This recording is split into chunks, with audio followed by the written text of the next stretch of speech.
decide how it would use the additional funds. To develop these expenditure plans for our own campus, we've been working with a number of groups in the university. We've discussed the budget proposals with the senior staff, the University Planning Council, the deans, the past Senate chairs, the Senate officers, the administrative group, the Financial and Budgetary Affairs Committee of the Senate, and with the Board of Trustees. In addition, open meetings were held in all 6 colleges to decide how we will justify our request and how funds would be allocated if we are successful. We've received a number of suggestions from these discussions, and this input has been used to shape our appropriation request. One of the main differences in Ball State's request and those of other institutions is that, except for the one small new program which I mentioned, all of the funds that we have requested under the category of quality improvement will be used for salary increases. We have indicated once again that salaries are our highest priority. If funded, this part of the request would add about 1.5% to faculty salaries for each year of the biennium. This is a year-long process. The next phase will be hearings before the Commission, then continued work with the State Budget Committee, and I think our hearing is already set for mid-November, and finally hearings before the House and Senate committees, the House Ways and Means Committee, the Senate Finance Committee, and probably the Education Committees of the House and the Senate. Of course, during the next 9 months, we will have a good many information sessions with legislators individually and in small groups. And by next April or May, we'll know whether or not these efforts are successful. If everything works as we propose, we would receive an increase in our base operating budget of 4% and an additional 1.5% for faculty salaries, which would mean we could allocate about 5.5% to the salary pool for 1995-96. Although this year we do not propose a reallocation effort involving every department and unit in the university, you'll all be happy to hear that, I'm sure. We have been pressed by the Commission and the General Assembly to continue to seek ways to reduce our expenses and increase productivity. We promised to do so. In our hearings, we will also point out as forcefully as possible that over the last decade, we have been increasing productivity and at the same time increasing the quality of education offered students at Ball State. The detailed report of our allocation effort last year, which those of you who were here on campus saw, has been submitted as part of our budget request. It sends a strong message that Ball State is committed to being a partner with the state in maintaining the quality of education in a time of tight budgets. It's probably too early to be optimistic, but I am encouraged by the slight improvement in the economy and the increase in state revenues and the recent positive comments by key legislators and the governor. I'm also encouraged by the improved relationship between the universities and the Commission for Higher Education. Those of you who attended the faculty forums last year will remember we spent a good deal of time talking about the adversarial relationship that had developed between the Commission and the institutions of higher education in our state. In the last 5 months, there has been a lessening of this adversarial climate. Our discussions have been much more positive and constructive, perhaps because we have moved beyond the teaching load issue. There now seems to be agreement that Ball State's current teaching load is appropriate for a doctoral granting university. And I want to thank all of you who helped make that argument such a convincing one last year, and a special thanks, of course, to the members of our Board of Trustees who took statewide leadership on this issue and took a very strong stand. Well, so much for the operating budget. The capital request is a separate request and will be handled differently by the General Assembly. One reason is that the General Assembly does not actually provide funds for any new construction or major renovation in 1995-97. They only authorize universities to sell bonds. And then the legislature pledges to pay the annual bonded indebtedness beginning in the next biennium, 1997-99. So it really doesn't cost the legislature any dollars in this biennium to approve a major renovation or new construction. The General Assembly and the governor are, however, concerned about increasing too fast the debt for new capital. So there is an interest in dampening out the request for capital. Because of this concern, there's been an agreement, again with the other public universities and the commission, that each university will limit its request to no more than we ask for in the 1993-95 biennium. In other words, we simply are going to renew our request that was not funded in the last biennium. For Ball State, there are two items. First, renovation of Ball Gym, which incidentally will provide academic teaching space and faculty offices and home for the military science program, as well as retaining the gymnasium floor and the pool. Second, we're asking for a new classroom and faculty office building for the departments of art, political science, and geography. The Department of Art has grown significantly in the last few years and suffers from completely inadequate facilities to carry out its teaching mission. Moving art from the old arts building, political science from North Quad, and geography from Cooper Science will free up space and permit 8 other departments to have expanded and improved space. Some people on campus in our discussions in the colleges and with other groups that I mentioned earlier have suggested that we not ask for a new building, asking instead to place those capital funds in an expanded operating budget. Let me assure you, if we thought that that could be accomplished, we would change our request accordingly. The truth is, however, a reduction in the capital request will have no effect upon the operating request. It would only make certain we would not receive authorization for the new building. Let me now turn to the North Central Association Accreditation Report, which Professor Jones mentioned earlier. We received the report in June. Last October, faculty and administrators from 14 different universities spent 3 days evaluating Ball State's programs. The final report gave us a very positive evaluation and renewed our accreditation and scheduled our next visit for 10 years from now.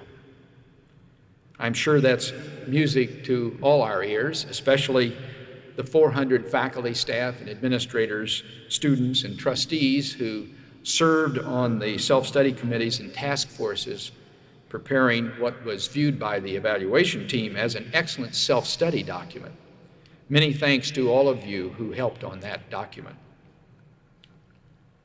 The NCA team pointed out several weaknesses which we were, of course, already aware of and working on. Low faculty salaries, the need to increase efforts to recruit and retain minority faculty, the need to define better the balance between teaching and research and have this definition incorporated into a greater extent into departmental promotion and tenure decisions, and low graduate assistant stipends. On the other hand, the team was impressed with the amount of financial support for faculty development. With respect to governance, they cited the remarkable degree of decentralization which exists and the autonomy that departments have. They also praised student affairs programs and the financial management of the university. They indicated last year's plan to reallocate funds to salaries was a positive step, and they were impressed with the knowledge and the interest of the Board of Trustees. All in all, the evaluation team felt that Ball State was doing a very good job during a time when many other universities across the country are experiencing difficult times caused by severe cutbacks in financial support and eroding morale. I think we can all be very pleased and reassured with this report. As you know, when a positive report is issued by an accrediting body, those outside the university frequently say, well, what else would we expect? But if the report is less than positive, you can be certain it will have a negative effect and can raise questions about future support. Fortunately, that will not be the case with this report. One of the purposes of this type of comprehensive evaluation is to stimulate universities to think about the future. As you know, many people over the past 2 or 3 years have been thinking about the future at Ball State. A year ago, the University Planning Council developed a long-range plan for the next decade and suggested an overall direction for the university and several goals for the next 10 years, which are referred to as 50 for the future. These were circulated widely and revised based on the input from members of the university. But we have not taken this plan to the next step, that is, to indicate the strategies for attaining these goals. This was pointed out by the North Central evaluation team, and I think, therefore, we should attempt to complete the last part of the planning process this year. This will give an opportunity for a number of faculty, staff, and administrators to consider questions of importance to the university. It will encourage all of us to think beyond our own disciplines or departments, beyond our own day-to-day work, and beyond our teaching and research, and communicate with each other about where the university should be headed and especially how to get there. Discussion of the paper A Different Dawn, which Provost Vander Hill just mentioned, I think can be an important part of this effort. And speaking of communication, we very much need to strengthen and improve communication. Given our size with about 2,700 employees and 20,000 students, it's difficult to maintain a sense of community, which of course is one of the strengths of an academic enterprise. I realize that not everyone agrees with the decisions we have made or the direction in which we are moving. This was made very clear last spring by the AAUP leadership, who disagreed strongly with the reallocation effort. I've said for many years that a university is unique because there are rarely just two sides to an issue. More likely, there are 4 or 5 different points of view. And there are individuals who will argue each in a very cogent and articulate manner. We must continue to encourage different points of view. Well-educated people will disagree. Also, we must help those outside the university understand that controversy and disagreement is normal in the life of the university. I have complete confidence that members of the university are able to separate fact from fiction and will take into consideration constructive criticism and make rational decisions about important university issues. Returning to communication for a moment, personally, I plan to continue to meet regularly with the senior staff, to attend university Senate meetings, and to meet with the administrative group and the past Senate chairs and current Senate officers. I will continue to invite 8 to 12 faculty from different departments to our no-agenda lunches, and the Provost and I will continue the monthly Friday afternoon faculty forums in E.B. Ball Center, to which you're all invited. We will also continue, as Warren indicated, the Pew-sponsored roundtables, the next being scheduled for August 28 and 29.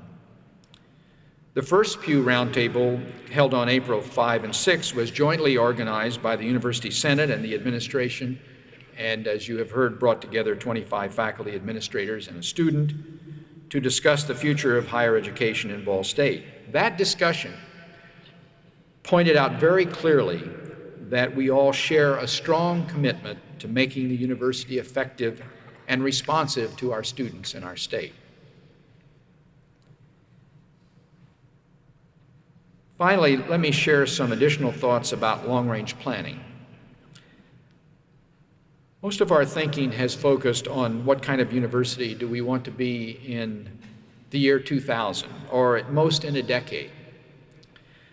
I'm struck by the fact that having just celebrated our 75th anniversary, we can divide the history of this university into three 25-year periods. The first 25 years from 1918 to about the time of World War II, when we were just getting started as a small teacher training institution. The second from the war years to the mid-60s, when we evolved into a strong, nationally recognized teachers' college, and in 1965 became a university. And then the third period we've just completed in the early 90s. During this time, we have developed into a doctoral granting university with a comprehensive academic program. In this last 25 years, we have matured into a premier teaching university with a strong faculty that offers excellent teaching to undergraduate and graduate students and also conducts important research and scholarship. We are leaders in the use of computer and telecommunications technology and in providing distance education throughout the state. Without being modest, Ball State is one of the strongest doctoral granting ASCU institutions in the nation. And I think you can be proud, you and your colleagues who are here today, along with many who have retired in the last few years, because you have brought the university to this point today. I'm very proud to be a part of Ball State University, and I want to express my thanks to each of you for your contribution to the growth and development of this institution over the last 25 years. But the question now is not where are we today, or where shall we be in the year 2000? Rather, where shall this institution be in the next 25 years? Let's say 2018, when we celebrate our 100th anniversary. Will we be different? Will we be better? Will we be stronger? Will we be better recognized? Will we have made as dramatic a change as we have made in the last 25 years? Unfortunately, most of us will not be here then. But what we do now and in the next few years will affect what kind of university we will become in the year 2018. So I encourage all of us to think not just 6 years to the turn of the century, but 25 years into the future as we continue our planning discussions this year. But back to 1994-95, when I speak to our 3,640 new freshmen tomorrow evening, I will tell them they are about to embark on a new adventure. For most of us, this new year is not a new adventure, but nevertheless, there is a special feeling about beginning an academic year. I hope you're as excited as I am about getting the fall semester underway. Let's make it a good one.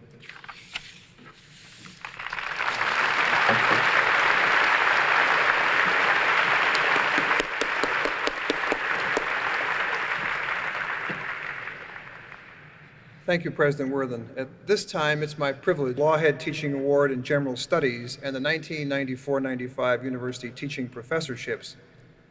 I'd ask that the recipients come to the stage at this time so we may recognize them officially. These persons are Dr. Linda Poley, Dr. Brian Smith, Mr. Howard Snyder, and Dr. Srinivasan Sundaram. Will they please come forward at this time? Several years ago, through the generosity of Victor and Doris Lawhead, a teaching award was established to recognize annually a professor who makes outstanding contributions to general education and who consistently meets the goal of the General Studies program, that is, to help students develop the knowledge, skills, and values that all graduates of the university are expected to share. So our first award recipient is Linda L. Poley, Assistant Professor of Music History.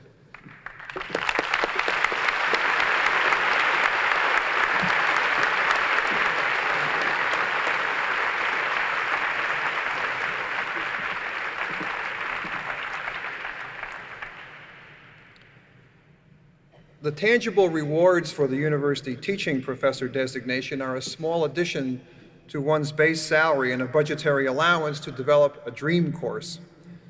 You'll soon be reading in Campus Update about the courses and our newest teaching professors and the manner in which they've designed them. When you see these three outstanding individuals on our campus, I would encourage you to ask them about their course outlines because I'll guarantee you some rather interesting conversations. Will Brian Smith, Assistant Professor of Management, please step to the podium?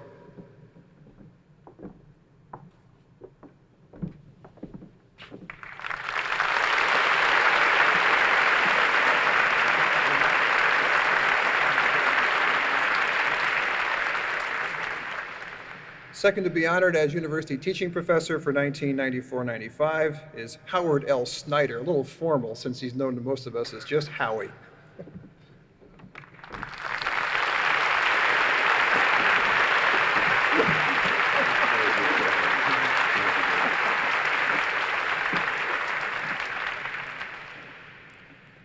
And our third recipient is Dr. Srinivasan Sundaram, Assistant Professor of Finance.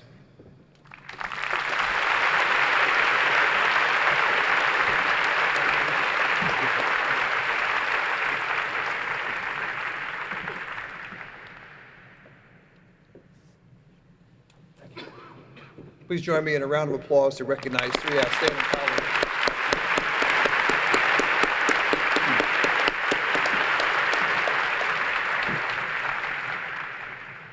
As I announce the name of each winner and read the corresponding citation, I would ask that the recipient come immediately to the platform. The Outstanding Junior Faculty Award goes to Sharon L. Bowman, Assistant Professor of Counseling Psychology.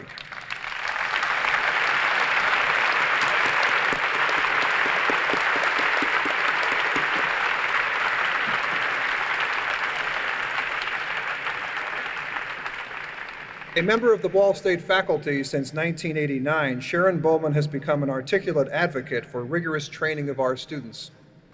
She has taken primary responsibility for 2 courses in the graduate programs of the Department of Counseling, Psychology, and Guidance Services, including Theories and Techniques of Counseling the Culturally Different, and has supervised a new undergraduate course, Introduction to Cross-Cultural Counseling. Frequently, she is chosen as committee chair or member by doctoral students and has supervised numerous master's theses. Dr. Bowman has also published at least 9 articles in prestigious journals and has made numerous conference presentations with her graduate students. In March of this year, she served as program chair for the American College Personnel Association convention, which drew over 2,700 registrants. Locally, her service has resulted in significant progress in developing an enriched ethnic and cultural learning environment. As one of her nominators states, and I quote, "It is a difficult challenge to adequately convey how very important Dr. Bowman is to our department." Another predicts, "She will become a well-known researcher in counseling psychology. Her research informs and enlivens her interests in teaching and service." It is in recognition of her unusual achievement to date and all that she will surely achieve that I now present the 1993-94 Outstanding Junior Faculty Award to Dr. Sharon L. Bowman.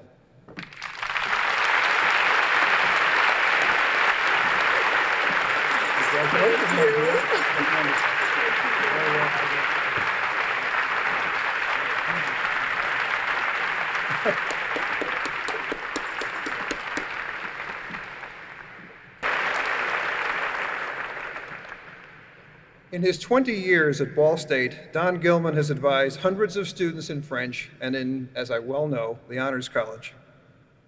As he has often expressed, classroom teaching is an integral part of a professor's life, but perhaps as important is the nurturing of students as they prepare for careers or graduate school. A colleague states, "It is truly in advising that I've had the chance to see Don work his magic. Don, who could ask for more? Who indeed? It is in recognition of his selfless service to the students of Ball State University that I present the 1993-94 Outstanding Faculty Academic Advisor Award to Don Gilman, Professor of French."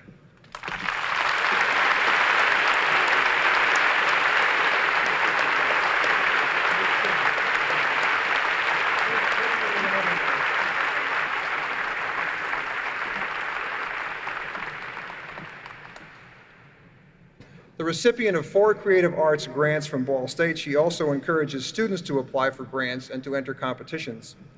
As a result, they have become her best ambassadors with their outstanding achievements in the watercolor field. For example, 2 of her students won merit awards in the 1993 Whitewater Valley competition, juried by Diane Waldman of the Guggenheim Museum. An advocate for interdisciplinary programs, Professor Derwenskis helps students integrate art with life and has used projects that incorporate poetry and dance with visual images. For her own creative talent and her enthusiastic education of creative artists on this campus, I present the 1993-94 Outstanding Creative Endeavor Award to Marilyn Derwenskis, Assistant Professor of Art.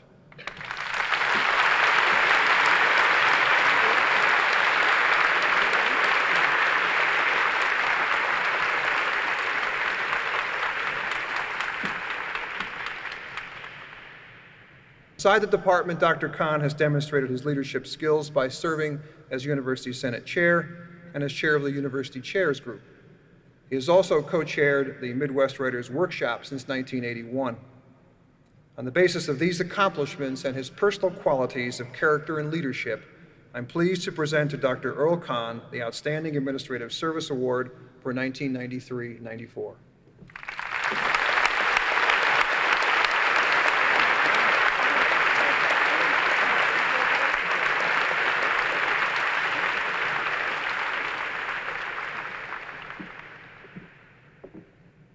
A word is also in order about her service to our community, most notably in the area of cancer education.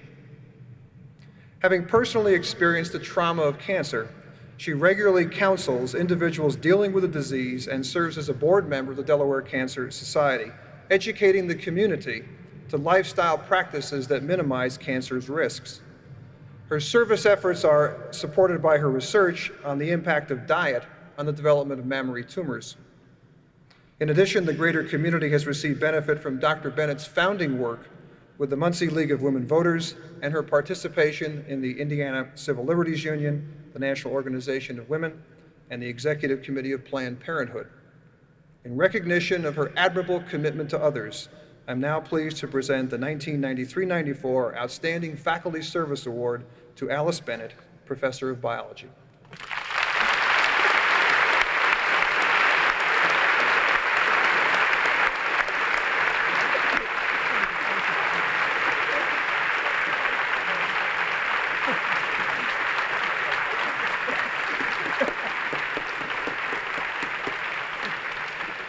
Professor Zage is also the writer and producer of a 38-minute videotape on 4 years of design metrics research at Ball State.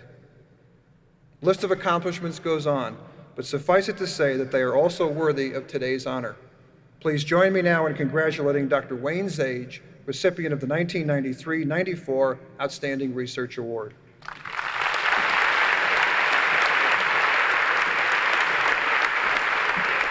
Congratulations, fellow. Thank you very much.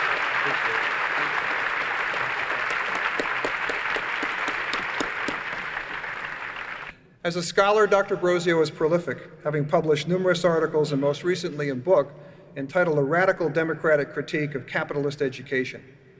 In 1988, he received the Distinguished Achievement Award for Excellence in an Educational Article for his work entitled The Present Economic Sea Changes and the Corresponding Consequences for Education. His articles have appeared in such respected journals as Educational Foundations, Teacher Education Quarterly, and Educational Theory. As for service, Dr. Brosio has been for 4 years the editor of Philosophical Studies in Education and is now president of the Ohio Valley Philosophy of Education Society. For these accomplishments and the integrity with which he approaches his profession, I now present Ball State's 1993-94 Outstanding Faculty Award to Dr. Richard Brosio.